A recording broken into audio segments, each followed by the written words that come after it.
Vamos a dar inicio a nuestra clase del día de hoy. Les comparto mi pantalla. Abrimos el Eclipse. Y listo, creo que aplicaciones en Java llegamos hasta el final. ¿Sí? Las operaciones.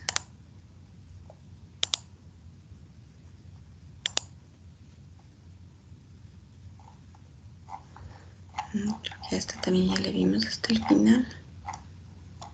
Ajá. ¿Alguna duda que les haya salido al hacer el deber?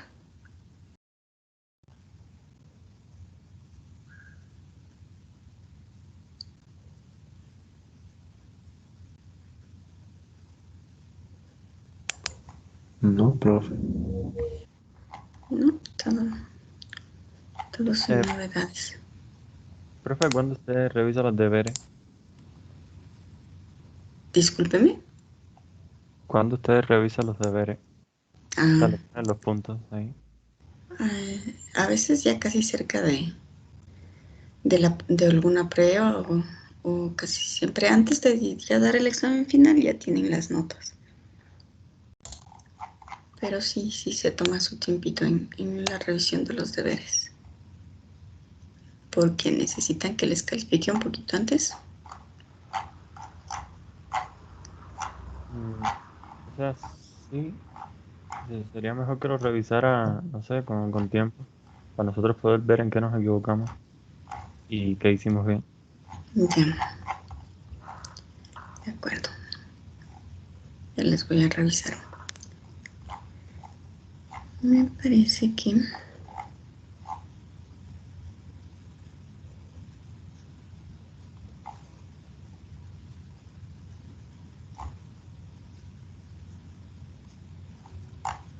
podríamos retomar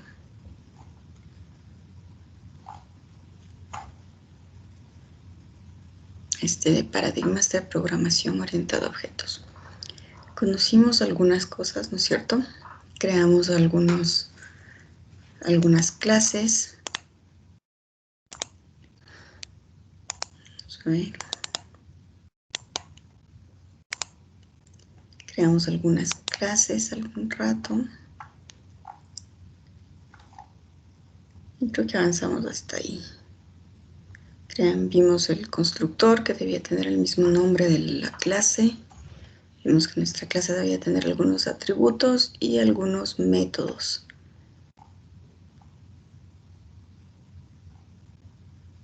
¿Sí? Y cuando hablábamos del ocultamiento, que es otra característica de la programación orientada a objetos, nosotros podríamos colocarles como públicos o como privados. Inicialmente íbamos a conocer solo bajo ese concepto. Sí, hay otras formas de acceso, pero ahorita nos vamos a quedar con público y privado. Bien. Y vamos a empezar a hablar un poquito del diagrama de clases.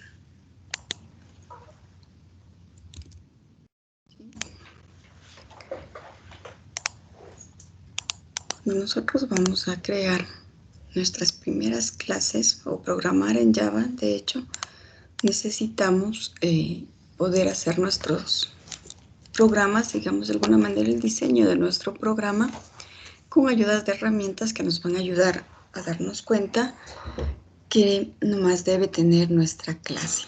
En este caso se trata de los diagramas de clases. Con estos diagramas nosotros podemos, con ayuda de los paquetes, de las clases de hecho y de las relaciones que pueden existir, nosotros podemos diagramar una clase. Para ello podemos utilizar cualquier diagramador. Yo voy a utilizar Visio, si puede conseguirse estaría bien. Si no, hay otros inclusive en línea que pueden ayudarle a hacer un diagrama de clase. Veamos. Software. Clases UML. Ahí tenemos. Tenemos aquí, tenemos un paquete. ¿Sí? Como ya vimos nosotros en Eclipse podemos crear los paquetes, ¿no es cierto? Que necesitemos. Entonces aquí en el diagrama de clase también nosotros podemos crear un paquete que nos va a servir para dentro juntar una o varias clases que con un propósito general. Digamos que este le vamos a llamar, ya le cambiamos el nombre, Leyito. Bueno, un paquete prácticamente nos sirve para agrupar varias clases que tengan un propósito similar. Tenemos este diagrama de aquí, que es el de una clase, ¿sí? Como vemos, una clase tiene un nombre, un espacio para colocar los atributos y un espacio para colocar los métodos. Entonces, si regresamos acá, aquí podemos ver, esta es la representación de un paquete. Aquí tenemos la representación de una clase y la representación de una enumeración.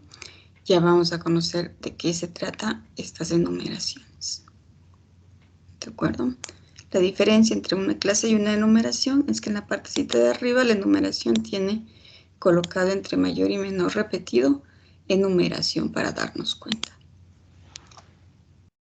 Y tenemos que dentro de nuestros paquetes nosotros podemos colocar nuestras clases. Es decir, dentro de un paquete, y aquí tengo otro paquete, yo puedo colocar varias clases dentro para agruparlas. Veamos qué debemos tener en cuenta cuando vamos a declarar una clase. El nombre de nuestra clase, ¿no es cierto?, empieza con mayúsculas, se escribe el nombre de la clase en singular, es decir, si yo quiero colocar una clase de personas, pues mi clase se llama persona en singular, no en plural. El nombre es el mismo del archivo físico con extensión Java, ¿cierto? Digamos que aquí el nombre de mi clase es persona. De ahí me dice los atributos, ¿cierto? Son variables de tipos básicos, de datos o de otras clases. Empiezan con minúscula los atributos y si es de más de una palabra puede usar mayúscula en la letra inicial de cada palabra, ¿no es cierto? Y que evitemos utilizar la rayita al piso. Entonces, por ejemplo, ¿cierto? Atributos de personas, chicos, alguien que me pueda decir qué podría funcionar como atributo de una persona. Cuando pensamos en atributos, pensamos en características. Edad. La altura. Puede ser edad. Muy bien. Edad, altura, dijeron. Muy bien. Nombre. Muy bien. El nombre. ¿Podría ser género también? Género, muy bien. Color de cabello. Muy bien. Tipo de sangre. ¿Con textura física tal vez?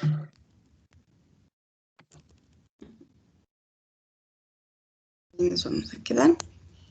Ahí tenemos atributos, ¿no es cierto?, de una persona. Y acá podemos colocar todos los miembros que serían las funciones, los métodos que va a tener esa clase. Veamos. Una clase también puede tener constantes. Por ejemplo, tienen asignado un valor que no cambia durante toda la ejecución del programa. Se declaran con mayúsculas sostenidas, significa que con todo va en mayúsculas, ¿no es cierto? Y cuando está formando su nombre por más de una palabra, utilicemos la rayita al piso, ¿no es cierto? Si quisiéramos definir una constante aquí en personas, ¿qué podría ser un atributo que funcione como una constante? Algo que todas las personas tengan y a lo mejor necesitemos.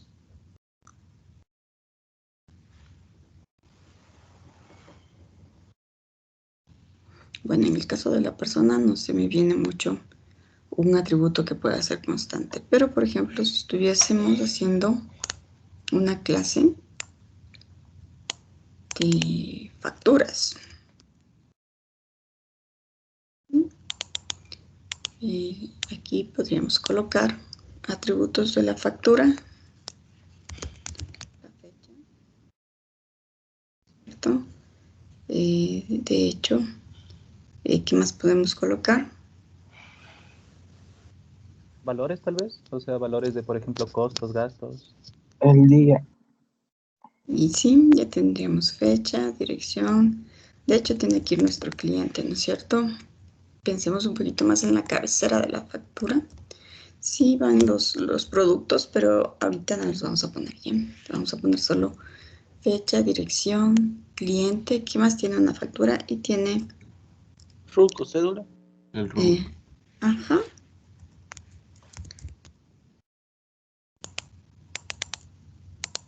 Tiene Teléfono, correo.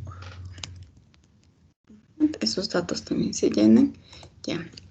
Y pensemos que en un atributo que puede ser constante en una factura, que no cambia. IVA. Muy bien, entonces el IVA, ¿no es cierto? Nosotros le podemos declarar como una constante, ¿sí? Porque no cambia durante toda la ejecución del programa. Entonces lo colocamos en mayúsculas. Esa era la idea, ¿cierto? Ahí tenemos las constantes.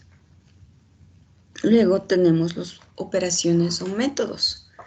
En este segmento de código nosotros vamos a colocar ciertos procedimientos o funciones.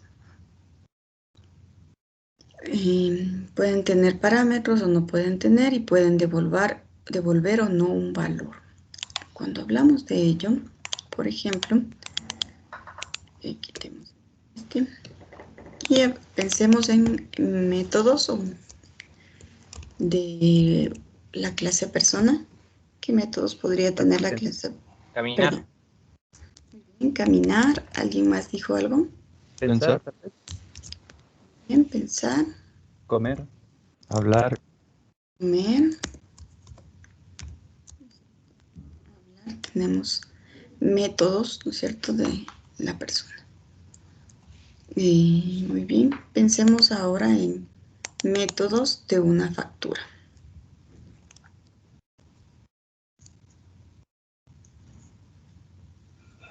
Ahora sí pueden ser los productos o todavía no. No, y los productos serían, ¿por qué no? Ya vamos a conversar sobre por qué los productos no les queremos poner aquí.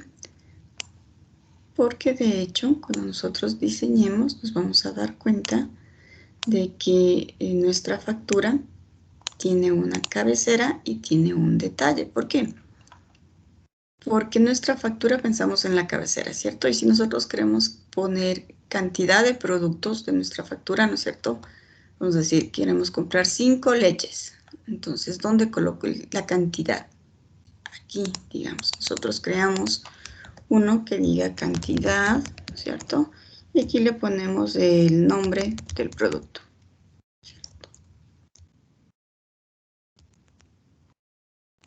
Listo. Y quiero vender otra leche o quiero vender un pan. ¿En dónde? Otra cantidad que diga cantidad 2, producto 2.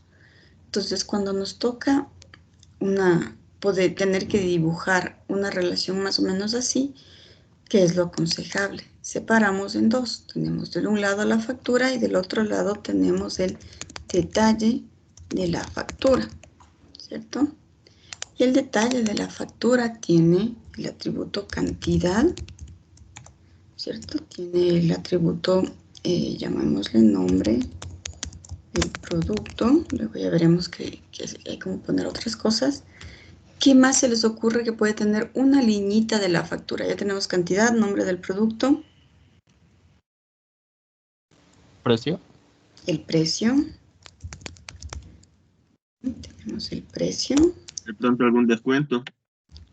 Muy bien, tenemos un descuento, ¿no es cierto? Por cada producto tiene un descuento distinto, podría tener. ¿Qué más? Aplica IVA. Muy bien, se aplica IVA. Total. ¿El total me dijiste? Sí. Ya, llamémosle subtotal a este, ¿ya?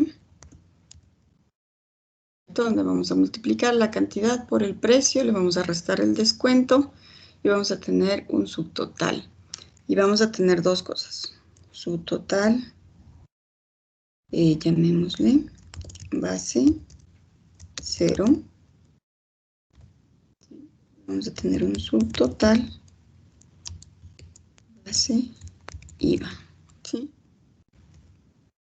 No necesito esto, en realidad es de la factura, no es de el detalle.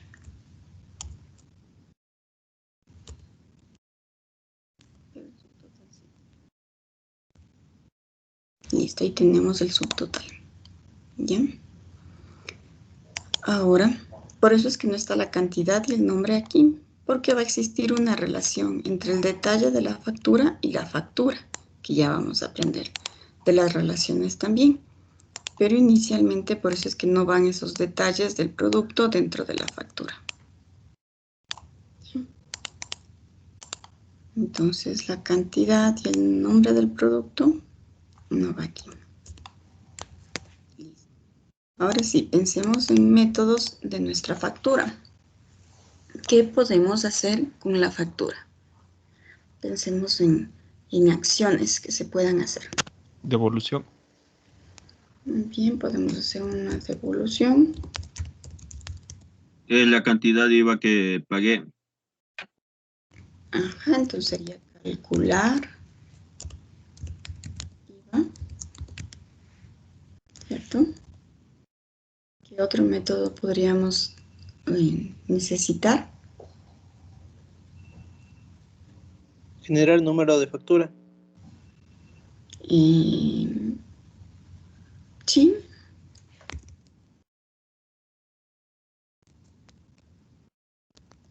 Generar numeración. Podría ser si se pagó en efectivo o con tarjeta. Pagar. Sí.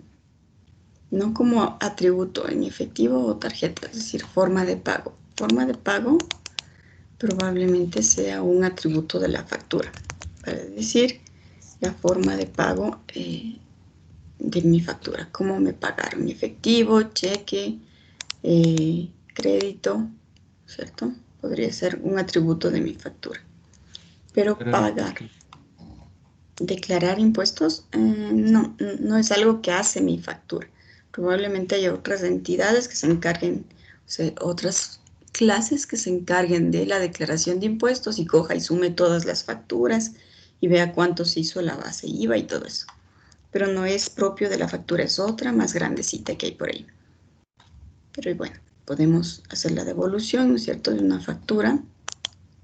Podemos calcular el IVA de todo el detalle, ¿no es cierto?, porque va a tener muchos objetos detalle. Y vamos a calcular el IVA de toditos de ellos, ¿no es cierto? Podríamos hacerle el método pagar. Muy bien, calcular el IVA, tenemos el IVA. Ahora, estos métodos, por lo general, nos van a devolver, pueden tener parámetros, ¿cierto? Por ejemplo, calcular el IVA no va a tener atributos de entrada. Va a tener parámetros. Podría tener, luego ya le pensamos bien si va o no. Pero de hecho va a devolvernos este método un valor. Entonces, cuando devuelven un valor, aquí nosotros le podemos poner qué tipo de valor devuelven.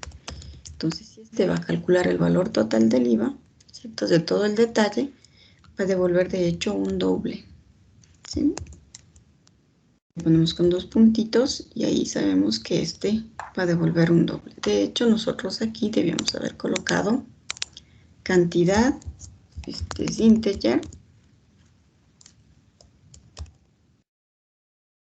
int, nombre del producto, es string, precio, doble, descuento, doble, aplica IVA, boolean, el tipo de dato que nos puede funcionar, doble. Ahí tenemos los tipos de datos del detalle de la factura. Acá en fecha de tipo date y en dirección de tipo string, en cliente de tipo string, el root podemos manejarlo como un string, el teléfono también podríamos manejar como un string. El número de cédula también va ahí, ¿no es cierto?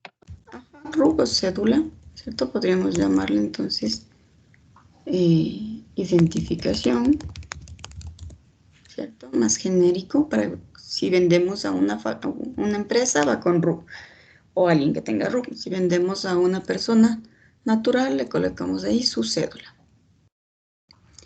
IVA, este es doble, ¿cierto?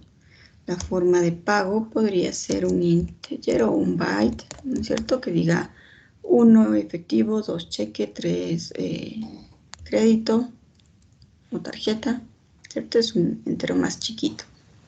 Entonces ya podemos tratar de ver cuáles son los tipos de datos de los atributos.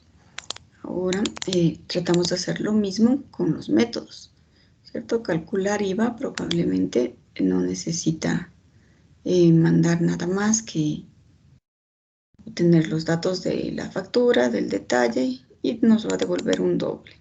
Ese doble, ¿dónde le vamos a guardar?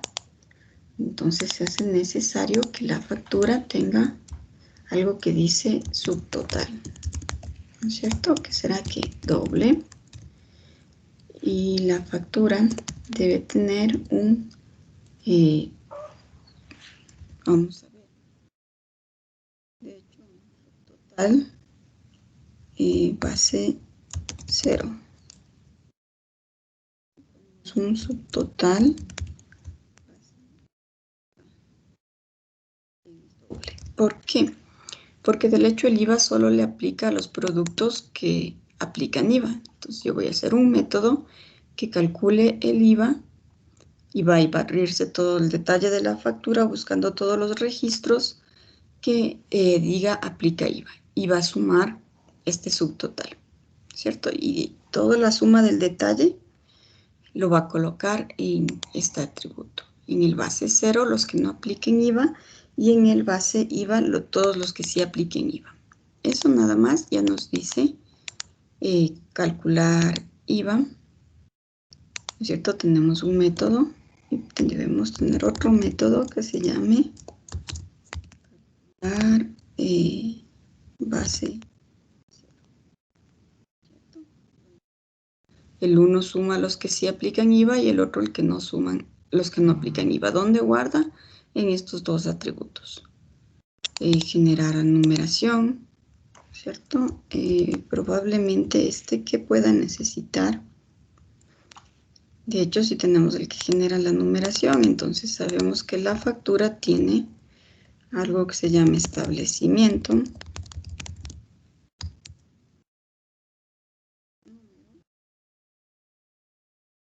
Punto de emisión. Si una factura tiene un 0, ¿cuál es su numeración? Empieza por un punto de un establecimiento. Tiene 3 dígitos. En Ecuador al menos. 0, 0, 0. Luego se coloca rayita, el punto de emisión. 001, por ejemplo, puede ser 002, dependerá de cuántos establecimientos tenga la empresa que va a vender la factura, ¿cierto? Y luego tiene como una numeración. Y este es un long porque es un número ya mucho más largo, más o menos unos 8 o 10 dígitos, entonces ya no nos alcanza. Entonces generar numeración se encargará de ver cuál es la numeración que le toca para que con estos 3 números es como se identifica una factura, ¿cierto? Esa es su numeración. Entonces generar numeración puede que no tenga ningún método. Cuando no devuelve nada, le colocamos void, ¿sí? Ya sabemos que no tiene. En pagar, lo que va a hacer este método probablemente, ¿no es cierto? Podríamos ponerle que devuelva un boolean para que nos diga si se pagó o no se pagó completamente, ¿cierto? El pagar sumaría necesita saber cuánto tiene que pagar. Tenemos la base IVA, la base 0, pero ¿qué nos hace falta? Nos hace falta un subtotal, ¿no es cierto? Suma de los dos. Nos hace falta saber el valor IVA.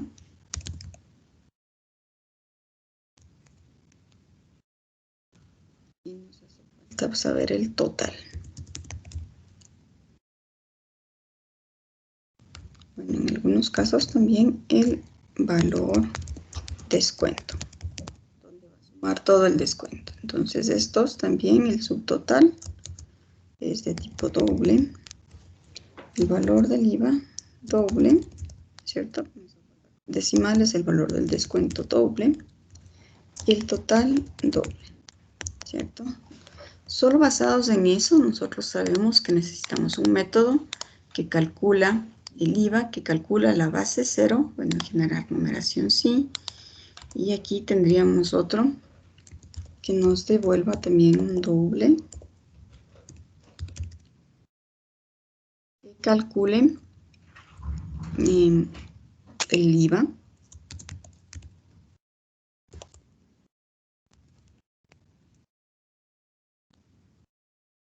es decir, toma la base, o que calcula el total directo. No. Bueno, sí.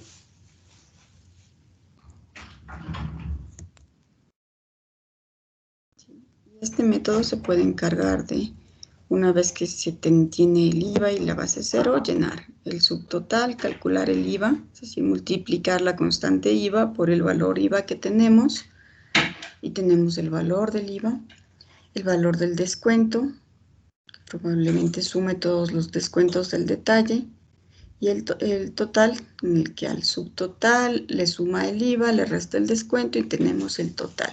O sea, quien se encargue de llenar estos datos en nuestra factura. Podría ser este método calcular total, ¿cierto? Entre otras cosas. Ahí podríamos tener más o menos la factura. Entonces tenemos acá que esto es lo que nosotros vamos a llenar dentro de una clase. Cuando pensamos en ello, nosotros pensamos en una persona, tiene cédula, tiene nombre, ¿no es cierto? Puede hablar, tiene un apellido, tiene un sexo. Entonces, son atributos y métodos que puede tener una persona. Ahora, nosotros podemos especializar a una persona, ¿sí? En un supervisor, ¿no es cierto? Que es una persona primero y luego tiene algunas otras características adicionales, ¿no es cierto? Tiene tareas de supervisor, tendrá permisos para hacer algunas cosas, puede supervisar. Un obrero probablemente tenga otro tipo de tareas, ¿no es cierto? Cuando nosotros queremos hacer esta especialización, la programación orientada a objetos nos permite hacerlo mediante la herencia. Entonces, por ejemplo, en el caso de una persona, ¿sí? Nosotros ya sabemos que esta persona tiene algunos métodos y atributos, de hecho, ¿no es cierto? Y nosotros podemos crear una clase heredada, ¿sí? Esta clase, una persona para nosotros se puede convertir en un cliente, ¿no es cierto? ¿Cuál sería la diferencia entre una persona y un cliente? O sea, un cliente primero es una persona, solo vamos a hacer que sea heredada, entonces ya va a tener edad, altura. Probablemente aquí nos interese la identificación, probablemente nos interese su dirección de estas personas. Muy bien, si es un cliente, aparte de tener estos datos, ¿no es cierto? Probablemente esta persona, si es un cliente, tenga un RUC, ¿cierto? ¿Qué más nos puede interesar? Si es un cliente, si tiene crédito, si le vamos a dar crédito o no, ¿cierto? Podría ser que sea importante para nosotros saber si le damos facturas a crédito o no. Y muy bien, y podría tener miembros, ¿no es cierto? Métodos como podríamos decir calcular la deuda, ¿cierto? Como para decir, saber cuánto nos debe este cliente.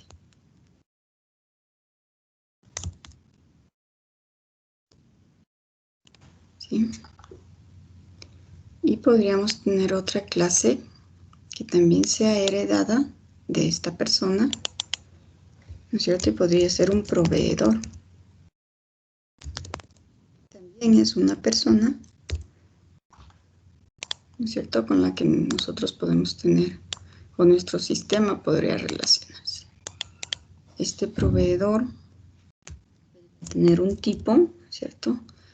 Tipo de proveedor que nosotros tenemos, ¿no es cierto? Podríamos tener cuántos días se demora en entregarnos una mercadería, ¿no es cierto? ¿Qué más nos interesa? Si nos da crédito, ¿no es cierto? De tipo booleano. Profe, una pregunta. Dígame. Sí, o sea, también se puede repetir atributos en clases heredadas. Por ejemplo, el proveedor tendría también un RUC. Sí. Si es que Ya. vamos a repetir, por ejemplo, el RUC, probablemente entonces el RUC es un atributo de la persona más que del cliente, del proveedor, ¿no es cierto? Porque probablemente vamos a estar repitiendo en todas esa identificación. Entonces, en ese caso, mejor le ponemos acá. Bueno, de hecho, nosotros tenemos aquí uno que dice identificación, ¿no es cierto?, donde tendríamos el RUC. Entonces, ya no sería necesario tener aquí el RUC, porque en identificación ya vamos a tener. Probablemente sí un tipo de cliente, ¿sí? Si tiene crédito. Y el proveedor, entonces, ya tiene su identificación, que primero es una persona, y tenga los días de entrega, si nos da crédito, podrían ser atributos de este proveedor, que sigue siendo una persona. Y podríamos tener también una persona, que puede ser un empleado, ¿cierto? También es una persona, vamos a guardar toda esta información, pero ya como empleado, si pensamos, puede ser la fecha en la que le contratamos.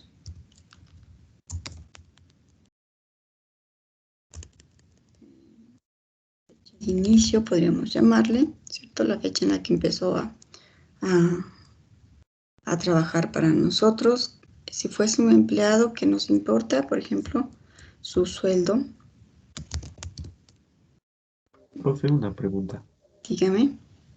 Los atributos no se ponen espacios, ¿verdad? No, ni en nombres de clases ni en atributos tienen espacios. Ya, gracias, profe. Ya, entonces, esta persona, como vemos, vamos a crear clases heredadas, ¿cierto? Es decir, que sean primero personas y luego pueden ser clientes, proveedores, empleados, ¿cierto? Dependiendo de, bueno, en este caso más o menos estamos haciendo como que un sistema que va a generar facturas, ¿no es cierto? Entonces ahí ya tenemos estas clases que son heredadas. ¿Cómo marcamos esa herencia? ¿No es cierto? Por ejemplo, la clase coche, ¿cierto? Tenemos atributos como el número de puertas, el número de ruedas, el color, etc. Y luego ya tenemos la clase turismo, ¿no es cierto? Que es un coche, pero tiene un atributo adicional, que si es familiar o no. Un coche deportivo, que si tiene el cambio de Tiptronic, ¿no es cierto? Que es la forma de tener los cambios, ¿no es cierto? Si tiene esa tecnología o no. Podemos hacer herencias cuando queremos hacer clases especializadas que heredan ya los métodos y atributos de esta clase base. Es decir, desde aquí yo no necesito poner el número de puertas, el número de ruedas, el color, porque eso ya lo va a heredar. ¿Cierto? Aquí tenemos algún otro ejemplo. Tenemos persona que tiene un nombre, la edad, ¿no es cierto? Y tenemos un estudiante que a su vez es una persona, ¿cierto? Tendrá probablemente la matrícula, la carrera, ¿cierto? Ya son propios del estudiante. El docente, ¿no es cierto? ¿Qué materia va a dictar? Y también puede ser atributos del docente, ¿sí? Y ahora sí vamos a ver cómo marcamos estas relaciones que puede existir entre las clases. ¿cierto? Tenemos primero una relación de uso, ¿cierto? Dice, la clase A usa la clase B. La clase A invoca uno o varios métodos de la clase B. En ese caso diremos que hay una relación de uso. Vamos a ver, aquí tenemos la factura, ¿no es cierto? Y vamos a invocar uno o varios métodos del detalle de factura. Vamos a utilizar, digamos. Digamos que aquí tenemos un miembro que se llama calcula subtotal.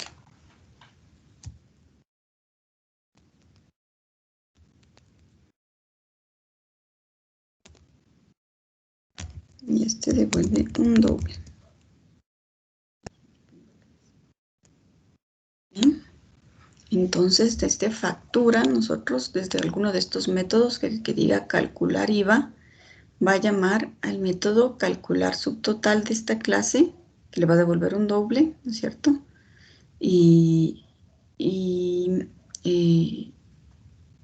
va a utilizar este método. En ese caso estamos diciendo que cuando desde esta clase, desde alguna clase, nosotros llamamos a métodos o atributos de otra clase, tenemos una relación de uso. Entonces, una relación de uso es marcada, ¿no es cierto? ¿Sí? Desde la clase que usa, dice la clase A usa a la clase B. Entonces, podemos utilizar esta, ¿cierto? Para colocar la relación. Decimos, esta clase usa la clase detalle de factura. Y ahí tenemos nuestra relación de uso. Ahora,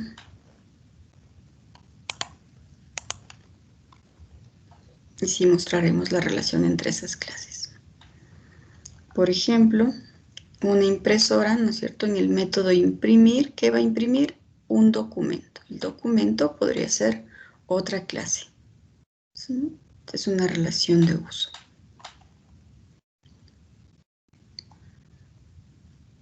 Podríamos decir que en este caso tendríamos una clase llamada lavado de autos, ¿no es cierto?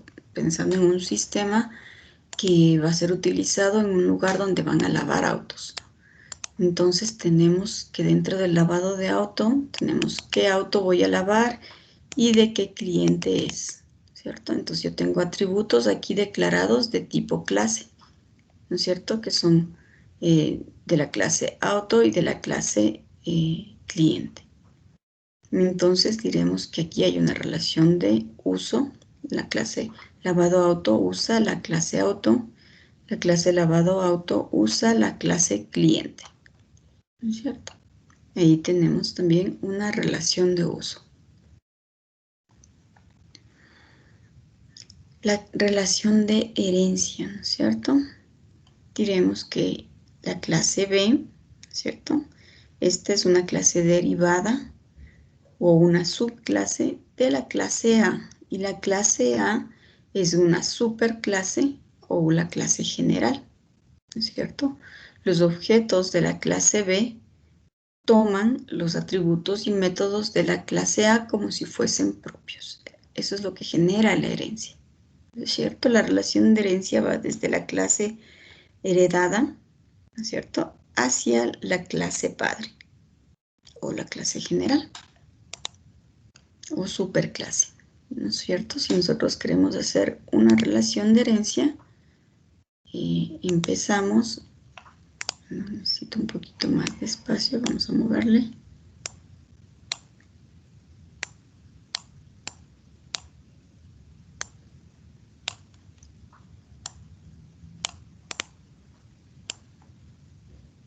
¿Sí? La relación de herencia empieza desde la derivada, que sería la clase cliente, y se dirige hacia la clase padre. ¿Sí? Entonces la clase cliente vamos a heredar de la clase padre. lo mismo. La clase proveedor va a ser una clase heredada de la clase padre, que es la clase persona. ¿Sí? Igualito, la clase empleado va a ser heredada de la clase persona. Esto se muestra una relación de herencia. Esto muestra una relación de uso. Disculpe, profe, tengo una pregunta. Dígame. ¿Pueden haber clases que sean heredadas de otras clases que ya hayan sido heredadas? O sea, crear como unas ramas Sí, de herencia. sí, sí, tú puedes generar las especializaciones que consideres necesarias. Es decir, tienes una persona, tienes un cliente, y digamos que los clientes quieres clasificarles en los clientes A, que son los que te compran más, y entonces a ellos les vas a dar más descuento, y los clientes B, que son los que te compran en un rango, qué sé yo, de con bastante frecuencia, o los clientes C, que son los que no te compran mucho. Sí, puedes crear nuevos tipos de clientes, ¿no es cierto?, especializados, igual los proveedores frecuentes, o los proveedores de élite, o a los que más les compras, ¿no es cierto?, probablemente porque te den mejor crédito o la calidad sea mejor, ¿cierto? Puedes tener proveedores especializados. Empleados también, puedes tener empleados normales, digamos, y podrías tener unas subclases, ¿no es cierto?, donde digas tú, estos son, paquetito no creció, qué sé yo, aquí tienes los gerentes, ¿cierto? Digamos que los gerentes tienen ciertas prestaciones, y los gerentes, podrías tener los jefes, ¿cierto? Tienes otras prestaciones que les das, otros beneficios, ¿no es cierto? Pero debes tener algún motivo para poder dividir. Y digamos que la parte administrativa. Perdón. Jefe, gerente, en singular. Sí, entonces aquí también marcamos una relación de herencia, ¿no es cierto?, desde el gerente hacia el empleado. Quitémosle esta de aquí. Y coloquemos esta otra, ¿cierto?, desde la jefatura hacia el empleado. Y llamamos las gerencias, y esto llamémosle los empleados normales. ¿Ya? Y ellos pueden tener ciertos beneficios. De hecho, en la vida real, por ejemplo, los obreros, ¿no es cierto?, en general suelen tener otros beneficios, porque hay empresas que tienen sindicatos y esas cosas, ¿no es cierto?, y quienes pueden pertenecer a los sindicatos y eso, para los contratos colectivos, sobre todo en la parte pública, pueden ser solamente los obreros, y no el personal administrativo, y tampoco los gerentes. Entonces ahí podrías tener un motivo por el cual estás subheredando la clase empleado, que a la vez es persona, ¿no es cierto?, y va a tener todos estos datos, pero ya es empleado, ¿no es cierto? Probablemente como gerente ya vas a tener un cargo, ¿no es cierto? Podrías tener beneficios, ¿cierto? Probablemente un horario distinto, los administrativos un cargo diferente, beneficios diferentes, o un horario de trabajo distinto, los obreros igual, ¿no es cierto? Y son cosas ¿cuál es la justificación para continuar especializando, creando nuevas clases que en los obreros se hagan cosas distintas a los administrativos? Es decir, por ejemplo, yo quiero calcular el rol de pagos en un obrero, digamos que tiene contrato colectivo, la empresa a la que le están haciendo el sistema dice que tiene obreros, y a los obreros se les paga horas extras. Entonces, cuando yo tengo aquí un método que diga calcular el rol, ¿ya? Entonces para los obreros, todos los que estén dentro de los obreros, va a calcular el rol pagando horas extras. ¿Sí? Los administrativos no ganan horas extras, entonces el cálculo de su sueldo puede llamarse igualito, ¿ya? Pero va a aplicar sobre los administrativos, donde a ellos les va a controlar la hora de entrada, la hora de salida, ¿no es cierto? Y va a calcular en base a eso cuál es su sueldo. Digamos que los gerentes, en cambio, no tienen horarios, no se les controla los horarios de entrada y salida, ¿cierto? Y la forma de trabajar con los gerentes más bien es por objetivos, digámoslo así, más que por horario de trabajo, ¿no es cierto? Los gerentes les llaman a cualquier hora y todo eso. Tienen mayores responsabilidades. Entonces, el calcular su rol de pago de un gerente probablemente tenga beneficios adicionales, bonos de cumplimiento de metas y cosas de esas. Entonces, el calcular su rol es diferente en todos los casos. Entonces, se justifica que yo tenga una herencia diferente, porque algo diferente entre un empleado y el otro empleado. ¿Sí? Entonces, puede seguir heredando lo que sea necesario. ¿Cómo sabe si es necesario? Cuando ya para dos objetos de tipo empleado se calculan o se hacen cosas distintas o tienen atributos adicionales. ¿Sí? Aquí para los obreros podría ser el valor de la hora extra, ¿cierto? Tienen el valor para la hora extra para calcular su sueldo. En los administrativos no hay el valor de la hora extra. Puede tener un horario establecido, un horario en el que debe trabajar. ¿Sí?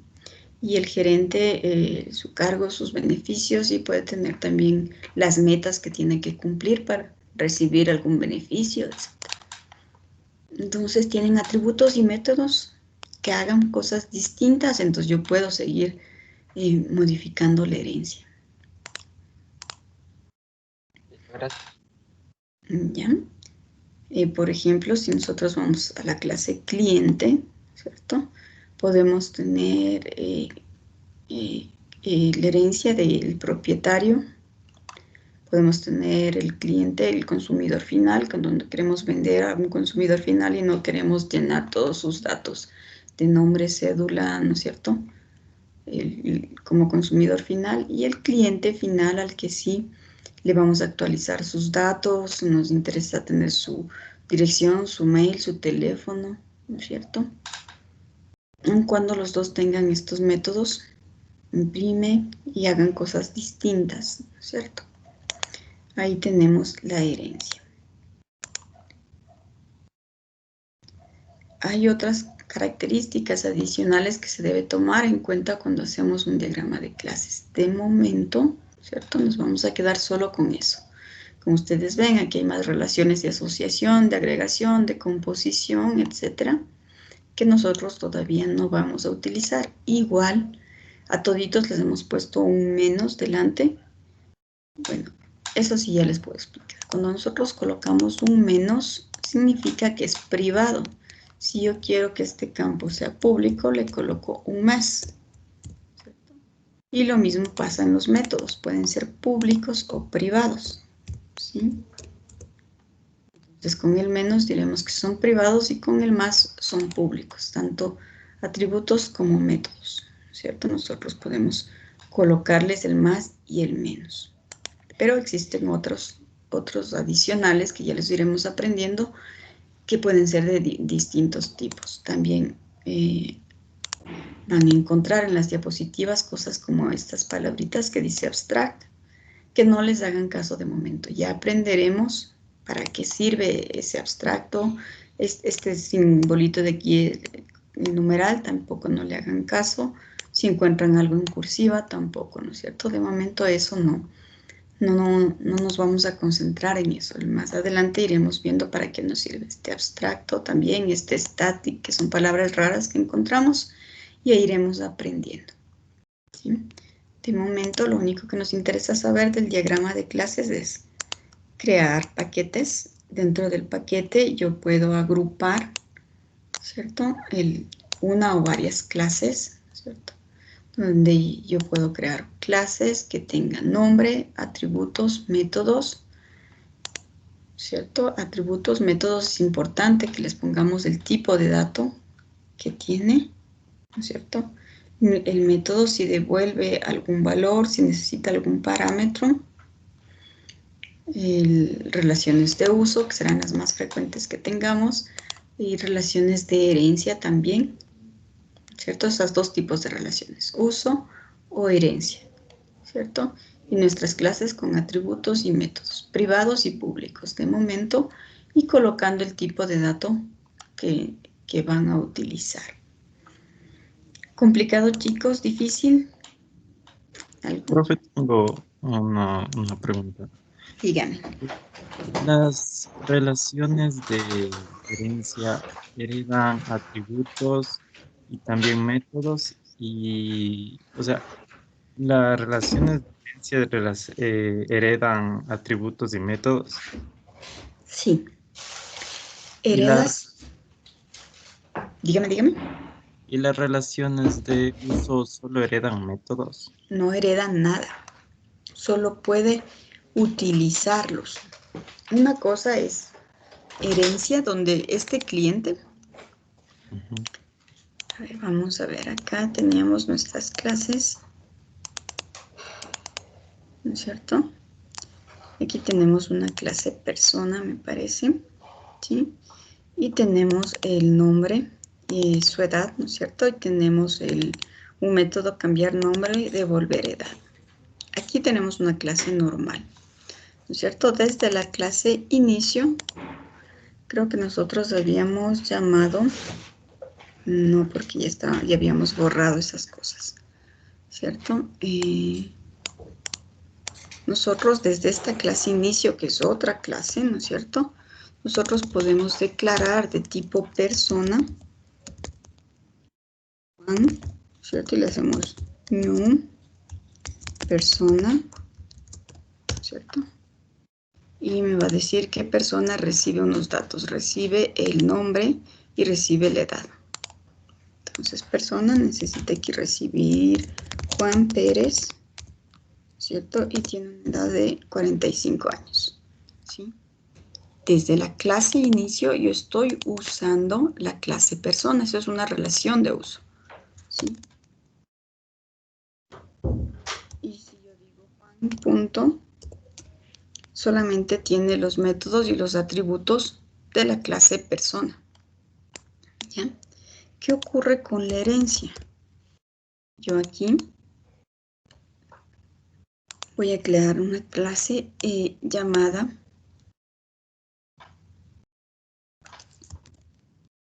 estudiante y la voy a heredar. ¿Cómo hago para crear una clase heredada? A estudiante ya existe. Vamos a colocarle empleado. ¿Sí? ¿Cómo hago para heredar? Aquí donde dice superclass, yo le doy browse y busco la clase de la cual yo quiero heredar. ¿Sí? Persona, dice en el proyecto prueba 1, en CRC, se encuentra la clase persona. Esta es de la cual yo quiero heredar. Entonces aquí en superclases se coloca persona. Y le doy finish y listo, me creó una clase empleado que está heredada de la clase persona. En Java la sintaxis que muestra la herencia es extends. Esta es la palabra reservada, ¿sí? Entonces aquí me está diciendo que la clase empleado está extendida o heredada de la clase persona. Y como vemos, el método, el constructor de la clase empleado, ¿no es cierto?, está llamando con super al constructor de la clase persona. Significa que cada vez que yo cree una clase empleado, internamente esta clase va a estar construyendo o creándome una clase, la clase super, que es la clase persona, ¿sí? Es de la cual yo heredé. Digamos que este empleado, para que le podamos ver, tiene un atributo tipo string, ¿no es cierto?, llamado cargo. Vamos a ponerle pública cargo, ¿cierto? Yo me voy acá a inicio, Juan ya no quiero que sea persona, Juan quiero que sea un empleado.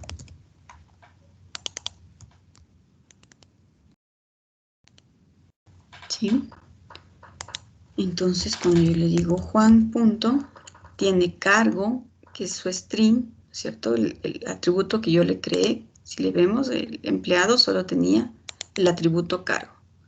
Sin embargo, si yo digo, miren, tiene el método cambiar nombre, devolver edad, ¿no es cierto? Estos dos, cambiar nombre y devolver edad, ¿de quién son? De persona. Pero como empleado es heredado de persona, yo tengo todos los atributos, bueno, ya vamos a ver que no son todos, pero tengo, ahorita quedémonos que tengo atributos y métodos de esta clase persona. ¿Sí? Coloquemos, por ejemplo, en esta persona yo le voy a agregar de tipo público, le voy a agregar nombre, edad, coloquémosle identificación de tipo string.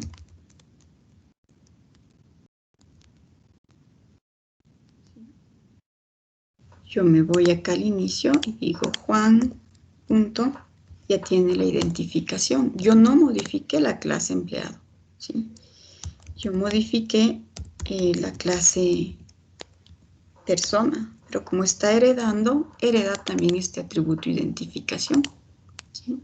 Ahí tenemos la identificación en la clase persona, pero Juan es de tipo empleado, pero ya hereda. Esa es la herencia, es muy distinta. Solo en la herencia, como dice su nombre, una clase como empleado ya hereda todos los, no todos, entre paréntesis, luego ya les voy a explicar cuáles sí hereda y cuáles no, pero ahorita quedémonos así como que entre comillitas, hereda todos los métodos y los atributos de la clase padre. En este caso, empleado, la clase padre es persona, por tanto tenemos acceso a muchos de sus métodos y atributos, pero como son como propios. No es que utiliza, sino como en el caso de aquí, ¿no es cierto? Donde tenemos en una relación de uso, la factura usa el detalle de factura, ¿cierto? Pero este es otro objeto distinto. No es el mismo objeto factura. En cambio, cuando estamos hablando de herencia, ¿cierto? Vemos que el objeto Juan, que es empleado, tiene para él mismo, tiene los métodos de identificación, tiene el atributo identificación y tiene el cambiar nombre, por ejemplo. Entonces, para él mismo, es como parte de sí mismo, parte de este objeto. Ahora ya no es solo ser empleado, sino también ser persona primero, ¿sí? Esa es la diferencia. Yo aquí desde mi clase inicio estoy usando la clase empleado, ¿no es cierto? Pero, por ejemplo, creémonos otra clase. Ya teníamos... bueno, no sé si se logra entender cuál es la diferencia entre una relación de uso y una relación de herencia.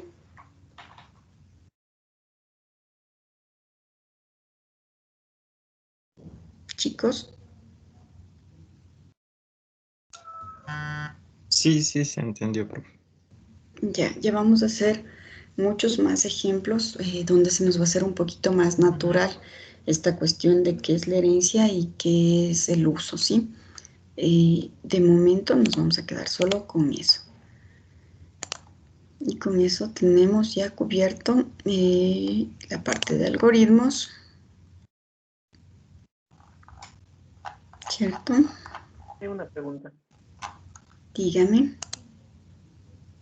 ¿Se puede ingresar los datos y también conectar ya una base de datos en Java? Sí, pero no vamos a ver nosotros eso. Eso no es parte de programación 1. Ni siquiera programación 2, sino ya en tercero o cuarto semestre vas a ver esas cosas. Ya. Gracias, bien. Ya. Entonces, inicialmente nosotros ya hemos visto lo que es los algoritmos, fundamentos de programación, que ya vimos, las aplicaciones en Java, parte 1 y parte 2, y paradigmas de programación. Con esto hemos cubierto la unidad número 1. Deberíamos estar listos para dar una prueba, la primera prueba, pero considero que todavía no necesitamos practicar mucho más. Entonces vamos a fijar la fecha de nuestra prueba para la siguiente semana y toda esta semana vamos a estar haciendo ejercicios de la unidad número 1 preparándoles para la prueba. ¿Sí? Entonces, a menos que no estén de acuerdo o tengan algún inconveniente para dar la prueba el siguiente día, lunes.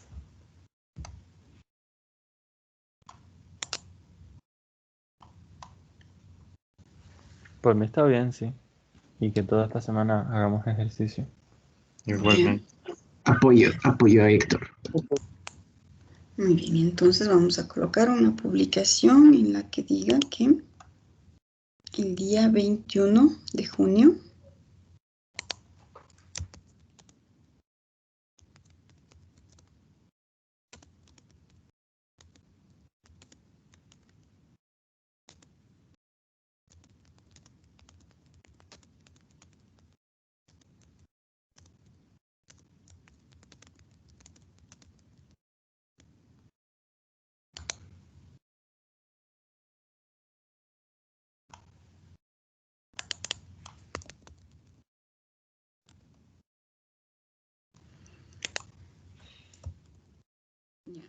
cuando no tenemos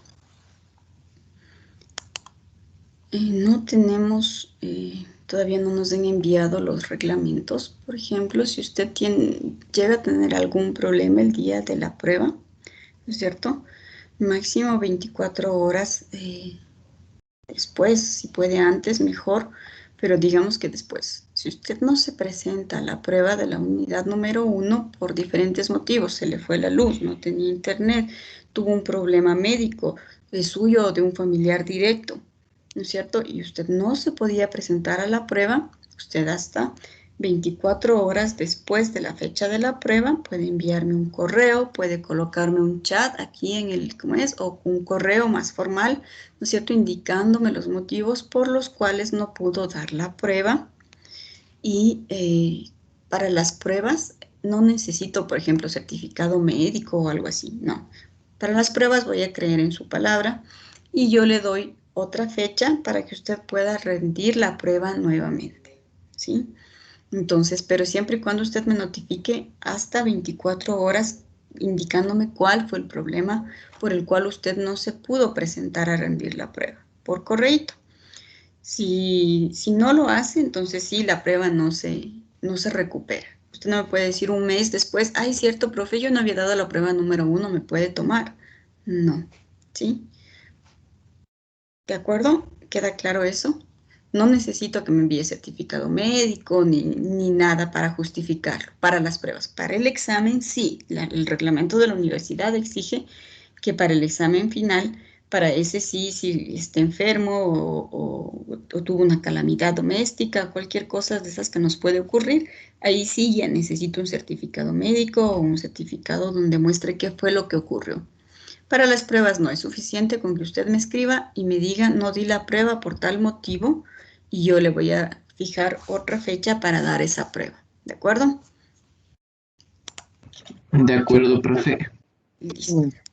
Ya, entonces están avisados con 8 días antes, ¿no es cierto? Que el próximo lunes vamos a dar la prueba de la unidad número 1 y que durante esta semana vamos a estar haciendo ejercicios acerca de la unidad número 1, que van las 4 cosas que tenemos aquí, ¿no es cierto? Tenemos los fundamentos de programación con un poquito de toda la historia de la programación y cómo fue evolucionando. Tenemos la parte de las aplicaciones en Java, parte 1 y parte 2, en donde vemos cómo se declara una variable, cómo se pone comentarios, cómo se utilizan los tipos de datos que podemos tener, los primitivos y el string, que es lo único que conocemos hasta el momento. Las variables, las expresiones, ¿no es cierto?, condicionales para poder hacer la comparación entre expresiones, ¿no es cierto?, comparar si nos devuelve verdadero o falso, las estructuras de control condicionales como el if, el else y el else if, ¿no es cierto?, ¿qué más vimos? Creación de clases básicas, ¿no es cierto?, crear una clase con sus atributos y sus métodos, que eso es lo que más vamos a practicar porque es lo que menos se ha hecho y dentro de eso vamos a ir practicando lo que es colocar un comentario, colocar, utilizar el if, utilizar el else, el if y también que más vimos un poco de los algoritmos, cómo hacer los diagramas de flujo, ¿cierto? Para mostrar cómo se hace un algoritmo o en pseudocódigo, ¿cierto? Cómo hacer un algoritmo. Y dentro de paradigmas de programación, la programación orientada a objetos, las clases con los métodos, los atributos y un poquito de herencia. Todavía no mucho, pero sí un poquito de herencia. Eso será parte de lo que es la unidad número 1 y lo que va a ir en la prueba. Entonces, esta prueba, ¿cómo va a ser? Vamos a darla aquí mismo en la plataforma. Tiene sus cositas de que no le permite salirse de la pantalla en donde está dando la prueba. No es que va a poder consultar en los materiales. ¿Por qué? Porque es una prueba todavía, no es una prueba muy técnica. Es una prueba bastante teórica, la de la unidad número 1, en donde le voy a hacer preguntas teóricas, ¿no es cierto? Y tendrá un pequeño contenido práctico, pero no muy fuerte todavía.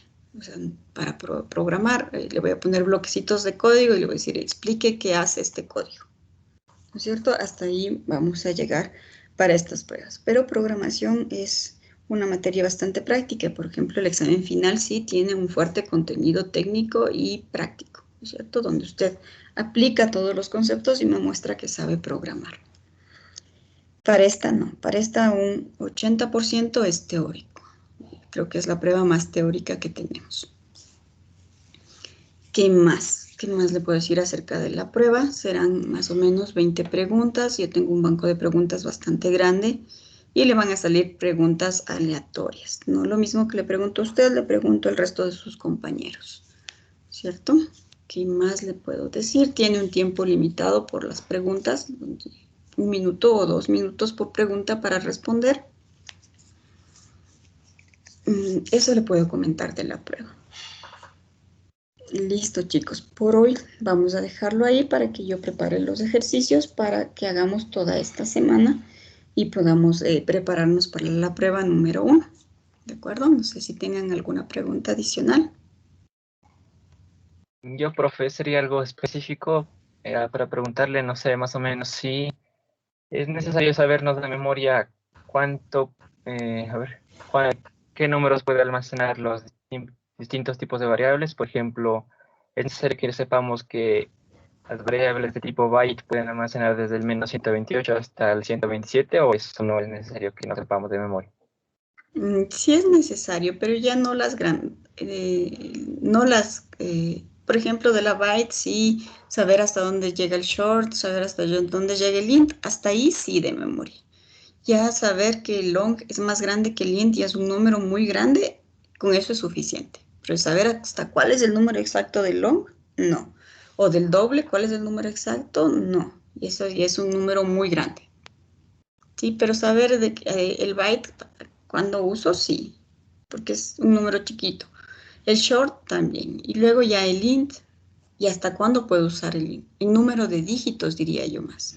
¿No es cierto? Si yo puedo utilizar para guardar un número muy grande como el root, un número int, entonces sí necesito saber cuántos dígitos puedo guardar dentro de un integer. Entonces, ¿será que uso un int o uso un long? ¿Sí? Saber cuántos dígitos guardo en cada tipo de datos, sí.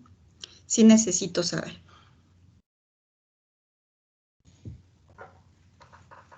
¿Alguna otra pregunta, chicos?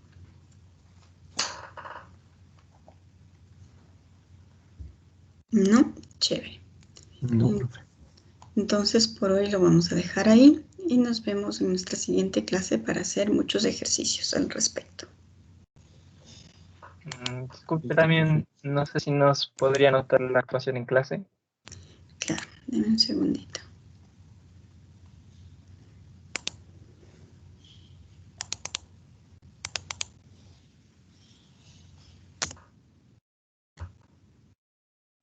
Profe, yo tengo una pregunta sobre el deber que debemos de entregar mañana. Claro.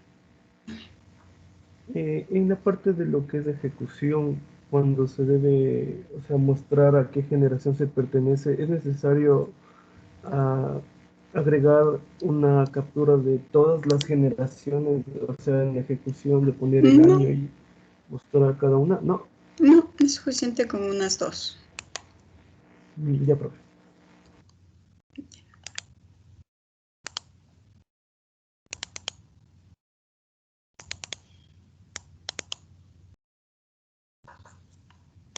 A ver, ¿quiénes merecen actuación en clase el día de hoy? Andrade Kevin. ¿Listo? ¿Alguien más? ¿Todos los que dimos de atributos y los métodos también cuentan o no, profe? Sí. Ándelo entonces. ¿Alguien más? José Maldonado. Copia. Maldonado, escuché. Diego Rendón. José Maldonado. Maldonado no encuentro como apellido. Oso Maldonado creo que me dijo. Sí, Oso profe. Maldonado, listo. Diego Rendón Inc. Don. Listo. Yo, Copia también. ¿Apellido? Copia. Bien, ¿alguien más? sí, profe, yo le pregunté al inicio de lo del RUC en las Ajá. clases largos. Largos, ¿ya? ¿Alguien más?